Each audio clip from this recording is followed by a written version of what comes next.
I've never felt comfortable in spaces with a lot of people. As a child, I'd end up wandering off by myself or bumping into something or mumbling too much, leading to my parents yelling at me for half an hour at home. Maybe they wanted to challenge me to act normal, but it just made me instinctively avoid situations where I could mess up. 3 days ago, my parents told me to drive to the mall and go inside.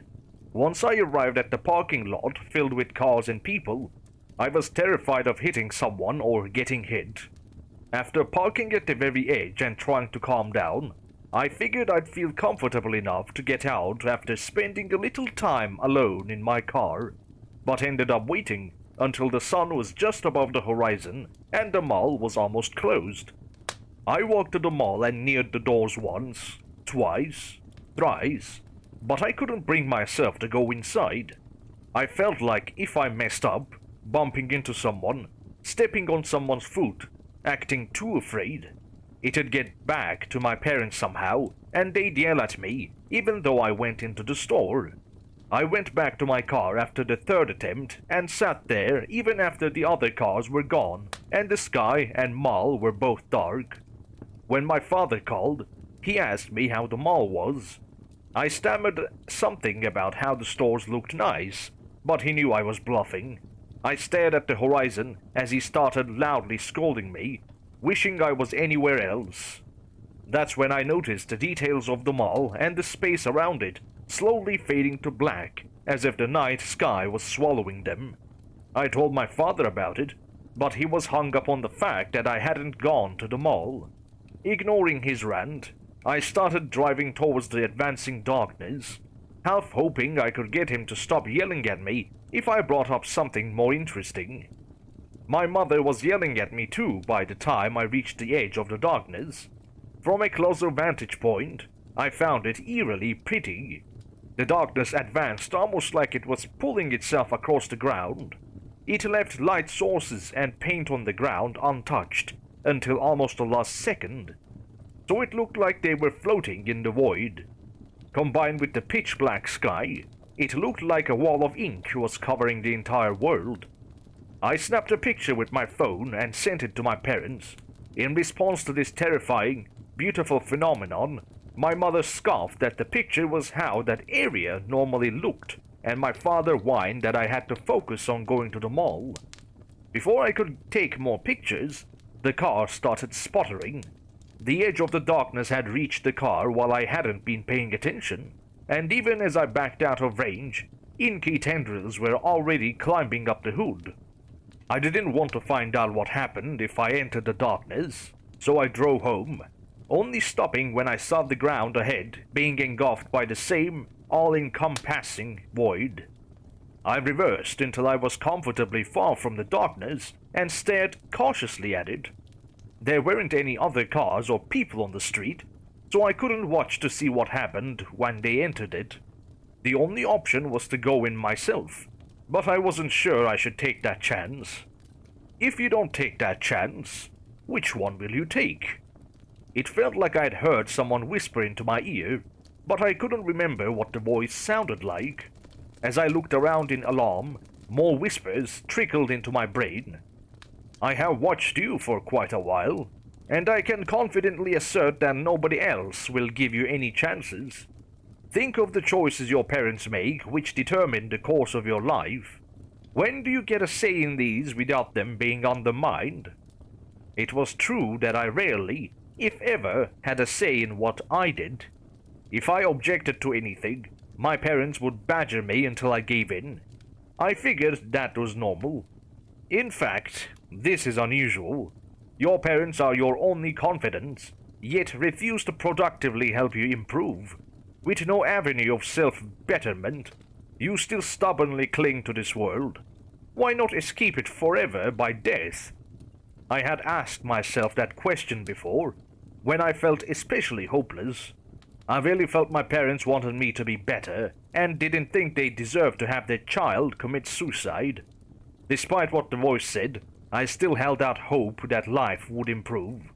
More importantly, I hated the idea of someone stumbling on my dead body without warning, because I didn't want to cause people trauma. Most importantly, there was no guarantee of success. It was even possible that I would fail and lose what little freedom I had. Your reasons for staying are reasonable, but I still think you might accept my offer. If you drive into the darkness, you will be painlessly erased from the world. Your body will not frighten anyone, and there is no chance of failure. I actually considered the offer for a second. This took care of two of my biggest problems with suicide, but that just made the other ones more prominent. Was I really willing to throw my life away and leave my parents reeling? That, of course, is the issue with suicide. You must accept that your life will never improve in order to cut it short. But do you really want to waste your entire life in a painful rut, sinking further and further into despair, when you could simply take my advice, accepting my gift of a sure and quiet death? That made me wonder how this voice was so sure my life wouldn't improve. Surely there was an ulterior motive. Your skepticism is deserved, and I will answer you honestly.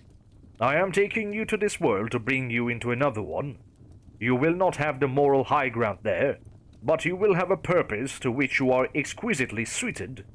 I reckon that's better than this life. The darkness around me slowly cleared until the sky was studded with stars and the road in front of me was perfectly clear.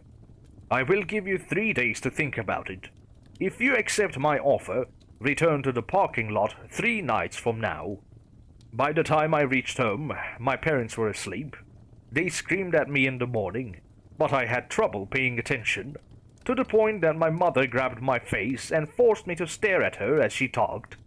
All I could think about at that moment was that I'd rather be dead. For most of the 3 days, I was conflicted.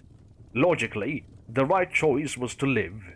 The voice had no proof my life wouldn't improve, and I had no proof it wasn't lying about everything.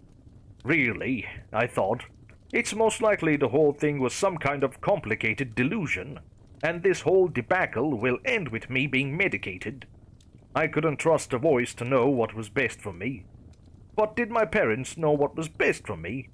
They couldn't help me by yelling at me, but that was all they tried.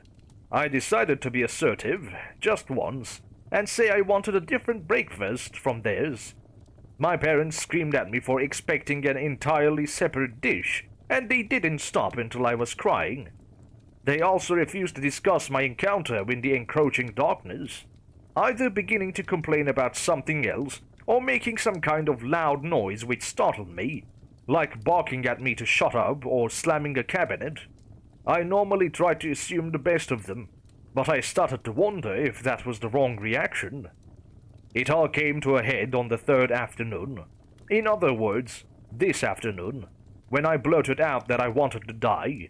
My parents were furious, bringing up how much work it took to raise me, and how it would only hurt others if I died, while periodically insulting me for entertaining this idea. Then my father said something which cemented my final decision. You want to die, but you don't want to go to a mall. When they were done, I ruminated on what he had said. I did want to feel comfortable in malls, but I also wanted to make my parents happy. Whether I went inside or stayed outside, they yelled at me. It dawned on me that they were doomed to be unhappy with me, and I had to ignore them. I chose not to go to the parking lot. Instead, I stayed in my room as day turned to night, and made a list of all the things I was afraid of doing. Every time the fear only stemmed from upsetting my parents, I wrote down the date on which I'd do it. I couldn't remember the last time I'd felt so invigorated.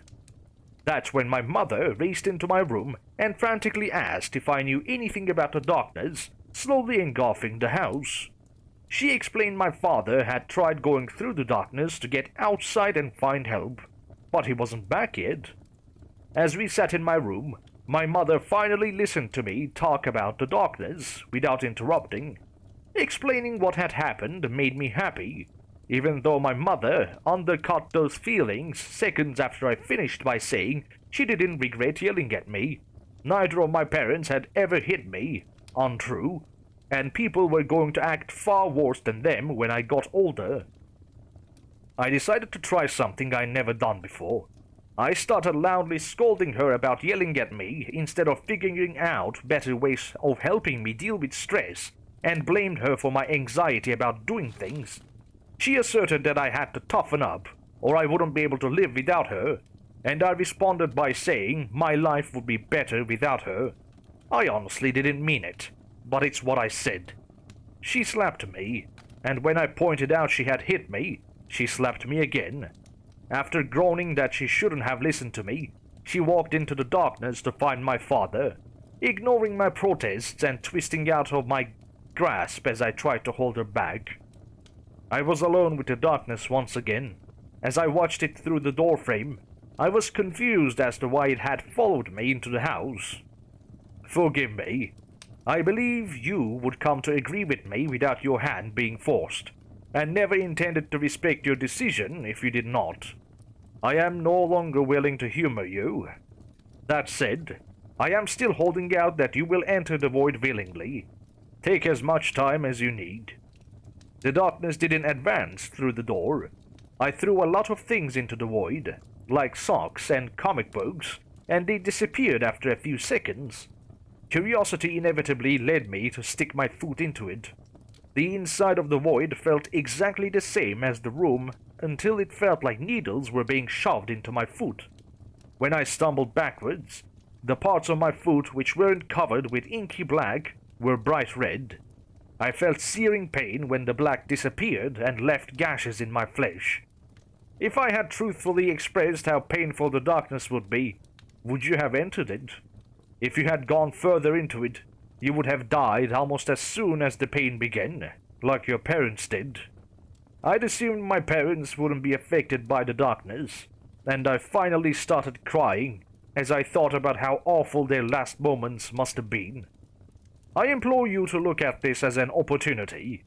You are no longer tied to this world by your parents, and can move to the next without guilt or regret. If I recall correctly, you have no other reason not to enter the void.